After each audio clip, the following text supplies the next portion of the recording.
संपूर्ण परिसरामध्ये खूप मोठ्यावर गर्दीदार झालेली आहेत। मोठ्या प्रमाणात बंदोबस्त या ठिकाणी आणण्यात आलेला आहे। बघू शकतो की आपल्या व्हिज्युअलमध्ये पोलिसांच्या व्हॅन या ठिकाणी येत आहेत। ॲम्ब्युलन्स जे येतात त्यांना अडथळा येऊ नये यासाठी पोलीस यांना वारंवार विनंती करतात, वारंवार सांगतात।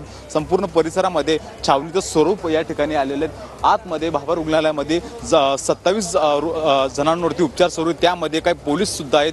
पोलीस ते गस्त घालत असताना त्यांना सुद्धा त्या बसने धडक दिल्याची माहिती आपल्याला समोर आलेली आहे। त्यामुळे पोलीस सुद्धा या ठिकाणी जखमी आहेत। त्यासोबत जे काही सिरियस रुग्ण आहेत त्यांना सुद्धा 2 वेगवेगळ्या रुग्णालयात दाखल करण्यात आलेले आणि बाकी जे किरकोळ जखमी असतील किंवा इतर जखमी त्यांना या ठिकाणी उपचारासाठी दाखल केले आणि त्यांच्यावरती या ठिकाणी आता उपचार सुरू आहे। सचिन, संपूर्ण घटना जी आहे ती घडलेली आहे त्या घटनास्थळावरती आपले प्रतिनिधी रवी खरात देखील आपल्यासोबत जोडले गेले आहेत। रवी, सध्या घटनास्थळावरती तू आहे। जवळपास 30 ते 40 वाहनांना या बेस्ट बसनं जी आहे ती धडक दिलेली आहे आणि जवळपास 25 नागरिक यात जखमी झाले, तर 3 जणांचा मृत्यू झालाय। मोठी गर्दी त्या ठिकाणी आता पाहायला मिळते आहे।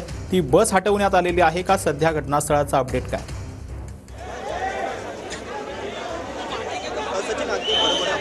काही वेळापूर्वी बेस्ट बसने काही जणांना हटवले आहे। आपण सध्या घटनास्थळी आहे।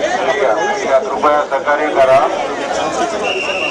पोलिसांनी दिलेल्या सूचना कृपया आपल्याला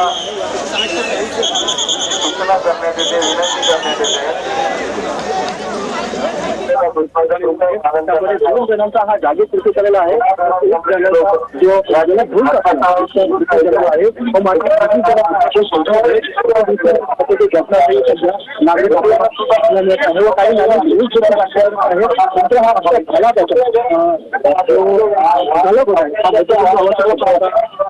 कंट्रोल होत देखील माहिती सध्या पोलीस आहे। पोलिसांनी देखील आता सध्या ड्रायव्हरला ताब्यात केलं, चौकशी करत आहे। आपण जी बस आहे ती पोलीस प्रशासनाकडून हाती घेतलेला आहे। पोलीस प्रशासनाने एक ट्रेन व्हॅन देखील आणलं होतं, मात्र बस ही अडकलेली आहे। त्यांनी ते सोय झालेलं आहे। आता दुसरं एक मोठं ट्रेन व्हॅन आहे ते देखील आता काही वेळात आणणार आहे आणि बसला या ठिकाणी आता पुन्हा सुरक्षित स्थळी नेण्यात येणार आहे। व घटनास्थळी आपण पाहू शकतो की सचिन मोठा पोलिसांचा बंदोबस्त आपल्याला पाहायला मिळत आहे। कुठलाही अनुचित प्रकार घडू नये त्यामुळे काही जे डिफेन्सचे जे आहे पोलीस ते देखील या ठिकाणी तैनात करण्यात आलेला आहे। व ही जी घटना आहे ती सर्वात दुर्दैवी सचिन मानली जाते।